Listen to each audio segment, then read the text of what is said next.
It's Saturday, May 26th, 1990, Palm Beach County, Florida. It's Memorial Day weekend, beautiful sunny morning, and we're at the Aero Club Estate in Wellington. It's a unique community where every home has access to a private runway.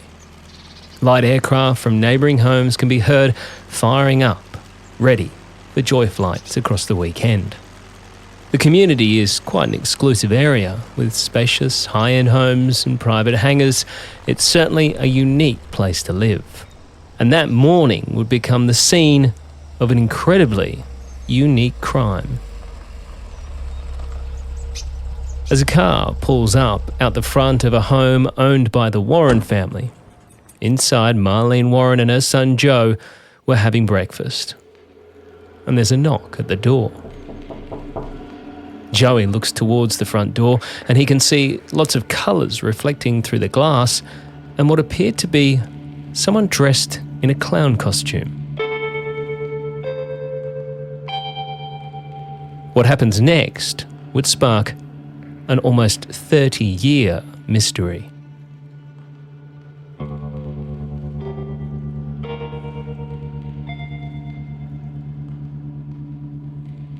My name's Jack Lawrence.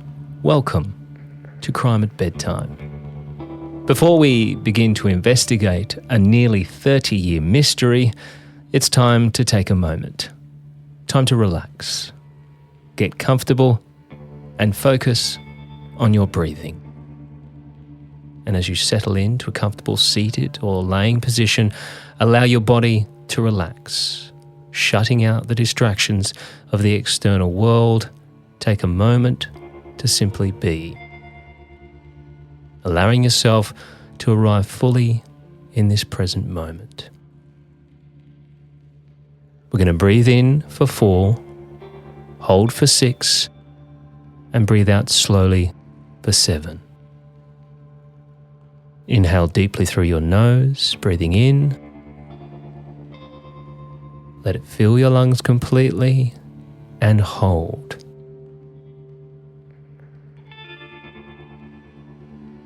Breathing out slowly and steadily through your mouth, releasing any tensions or worry that may be lingering within. And we're going to go again, breathing in for 4, hold, and breathing back out. 2 more times, breathing in for 4, hold. Now again, exhaling slowly and steadily through your mouth. Releasing those tensions, just feel the breath flowing out. And as you begin to breathe normally again, let's head back to the Wellington Aero Club Estate.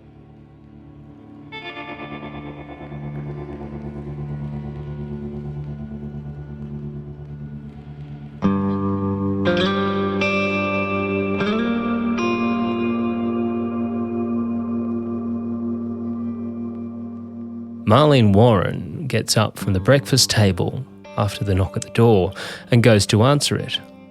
Standing there is indeed someone dressed as a clown, holding a basket of flowers and 2 balloons. The next thing young Joey hears is his mum saying, "Oh, how pretty," as she gleefully accepts the gift. But as she goes to take it, the clown would drop the flowers and balloons, pulls out a weapon, and shoots her. Young Joey hears the gunshot and sees his mother fall. He jumps from his chair and runs to be by her side. She's now lying on the floor of their home. As he looks out the front door, he sees the person dressed as a clown calmly and slowly walk to the car, simply as if nothing had happened. They climb into a white Chrysler and drive away. A neighbour who's out walking his dog would hear the gunshot, and then a group of youngsters come running up to him, screaming they've shot Joey's mum, and the neighbour calls 911. It wouldn't be long before help arrives, and Marlene is rushed to hospital. But sadly, she'll pass away 2 days later from her injury. It also wasn't long before the media picked up on this bizarre story. The community is shocked, terrified, and puzzled by what had taken place. Not just because of the bizarre circumstances as to what had happened, but who it had happened to. Marlene Warren was described as a wonderful and loving person who would do anything for anyone, and most certainly, seemingly had no enemies. Marlene was originally from Michigan. She was one of 3 girls, and according to her parents, she was fun-loving, kind, and loved spending time with her sisters on their grandfather's farm. She also loved to paint. And sadly, ironically, one of her favourite things to paint was in fact clowns. Marlene would become a mother very young and gave birth to her son John at just 15. And then not long after that, she had her second son, Joey. The father to her children and her first husband would sadly die in a car accident, leaving Marlene a single mother. At just 22, she would meet and marry Michael Warren, and the family soon moved to South Florida, where Michael's family live. Not long after moving to their new home, they began investing in rental properties and building their portfolio. They began to start doing really well and making really good money. Michael was working as a meat inspector, but with the rental properties doing so well, he would give that up and in fact opens up his own business, a new business involving used cars. The family was thriving, and that's when they buy their dream home at the Aero Club Estate in Wellington, where the dream would eventually become a nightmare. Although having no immediate leads, the investigators were convinced this was no random killing. The area in which the family lived was pretty secluded, and the killer had gone to some serious effort to pull this off. They were convinced this was a planned killing. They began by looking, of course, at those closest to Marlene, most notably her husband Michael. Although he and Marlene appeared to have the perfect marriage, it wasn't long before they started discovering all was most certainly not as rosy as it seemed. After investigators spoke with some of the people Michael worked with, the name Sheila Keen came up.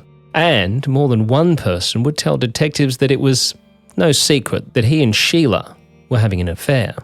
It would appear that the move to the exclusive estate was also the start of cracks beginning in their relationship.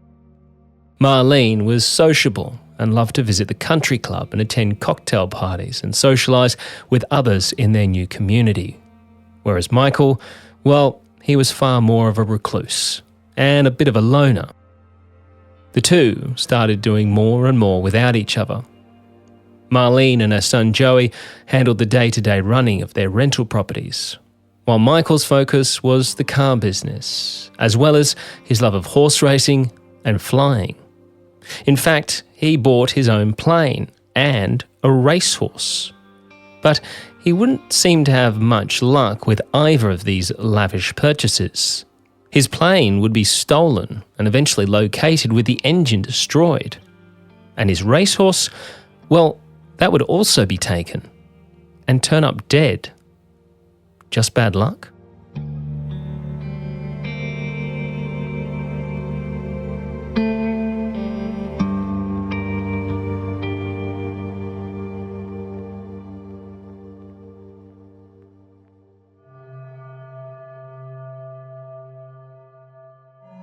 His bad luck would continue. Prior to his wife's murder, he was arrested, and this bad luck was most certainly of his own doing. He'd been caught apparently tampering with odometers of vehicles at his car lot. He would plead guilty to this and gets 18 months of probation. In 1988, the family's bad luck would continue, when sadly, Marlene's oldest son, John Jr., is involved in a car accident and just like his father before him, would not survive. The already troubled marriage becomes even more so after John Jr.'s death, and the couple become even more distant from one another. That is when supposedly Sheila turns up in Michael's life. She was in fact the wife of an employee of Michael's. However, Sheila would divorce her husband, and her and Michael began their affair. Michael had always denied that there was any affair going on between he and Sheila. However, detectives now have their prime suspects. They have motive and opportunity.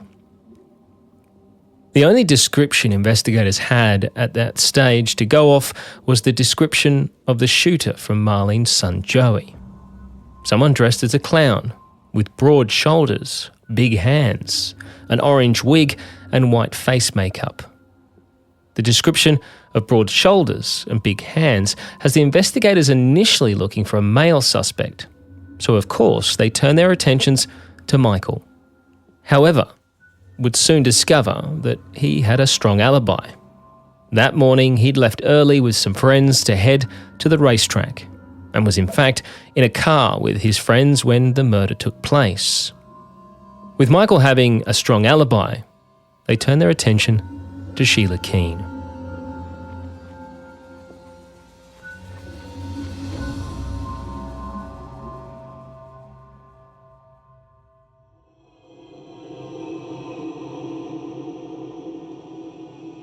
Sheila was no stranger to the law herself. In fact, she grew up in a rural Florida community and had been arrested for shoplifting and theft, described as having a wild personality and a woman who hung around older guys that had colourful pasts. In fact, her previous husband, the employee of Michael, he himself had spent time in prison. So detectives were looking at Sheila, and the more they looked, the more evidence appeared to stack up against her. Priority number one for detectives was to locate the car that Joey had seen that morning. His mother's murderer was driving a white Chrysler LeBaron, and just a couple of days before Marlene's funeral, a white Chrysler is in fact discovered abandoned in a parking lot of a Winn-Dixie's around 5 miles away from where Marlene was killed. Detectives immediately seize the car and search it. As they do, they discover some strange orange fibres, as well as long brown hair. As they are doing more investigation into this vehicle, they discover it belongs to a rental car company called Payless Cars. They're told that a couple had rented the car. The couple said that they tried to return the vehicle. In doing so, they searched for Payless Cars' phone number in the yellow pages, and would in fact come across an ad that said "Pay Less Cars," and they called the number. A man on the other end of the phone told them that they could return the car and leave it outside with the keys on the windshield, and it would be fine. Well, the car is subsequently stolen from out the front of Payless Cars. When the couple had shown the team at Payless the ad in which they got their number from, they discovered that it was in fact an ad for Michael Warren's car company, which oddly looked very similar to the Payless Cars ad. The police now had a connection between Michael's business and the car. The next breakthrough would come after news of the bizarre killing began circulating in the media. Detectives get a call from a costume hire shop. They say that a woman had come in late one evening asking to hire a costume. The ladies in the shop apologised and said they were closed, and asked if she could come back tomorrow. Apparently, the customer was very insistent and stated that she must get a costume tonight.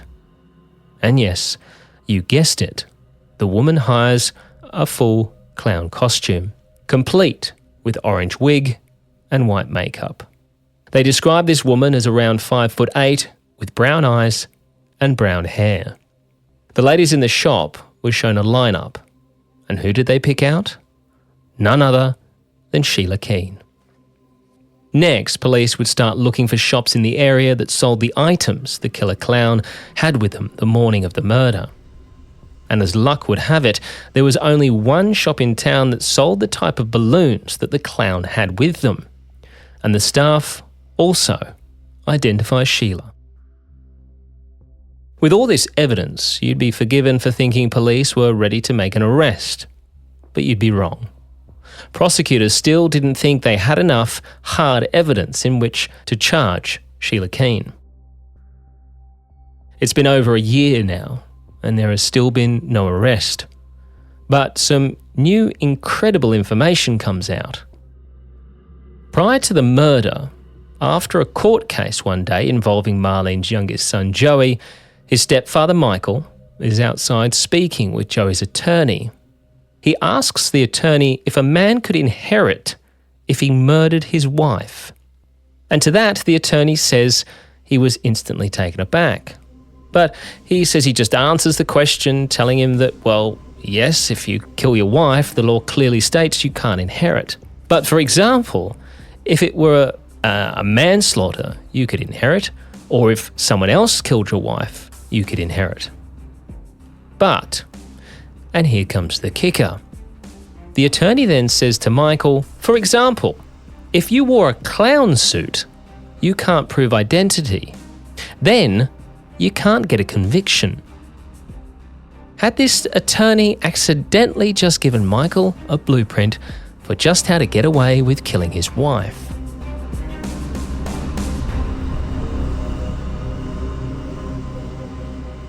So, there is still no arrest yet made, even though police are well and truly laser focused on Michael and his apparent girlfriend Sheila.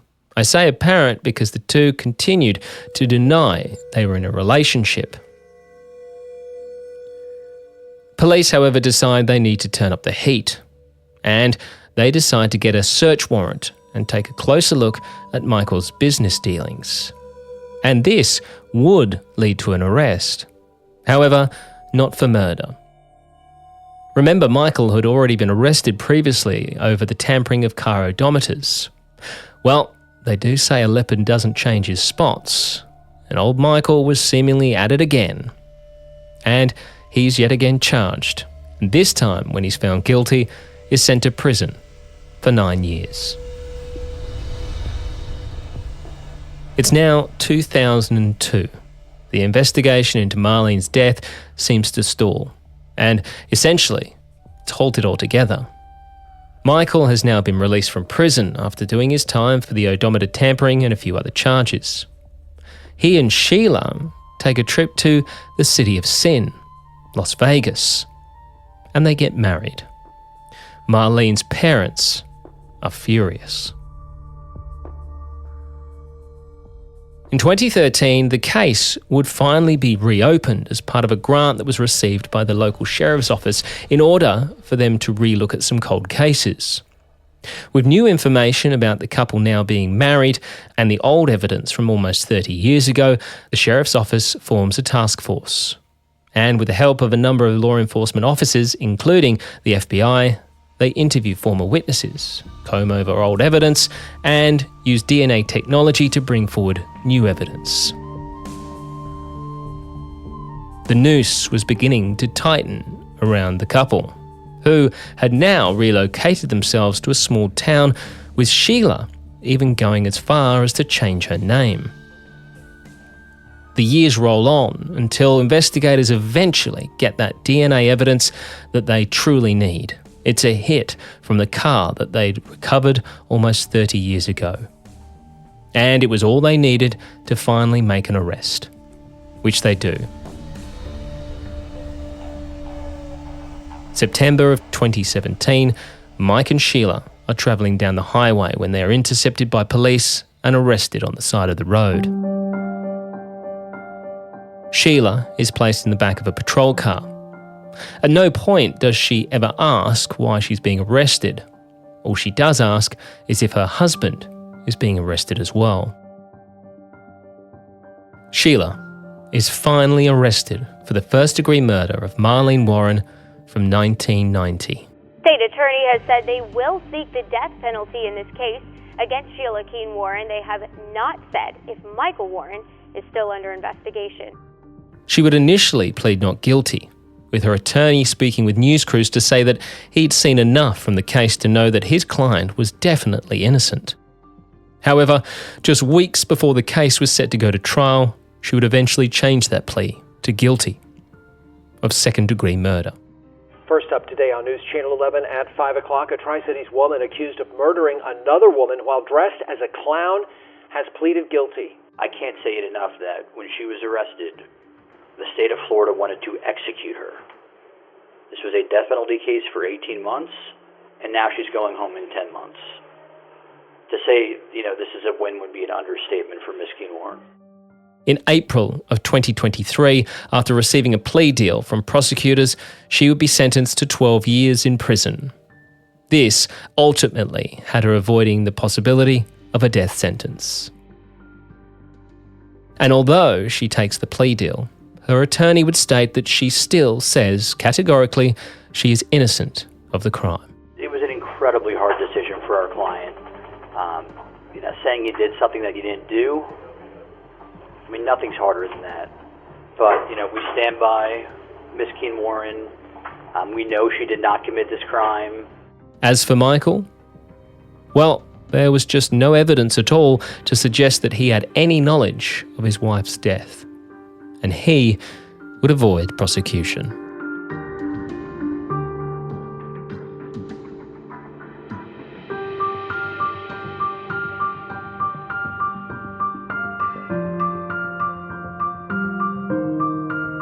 Crime at Bedtime is a Mashed Pumpkin production.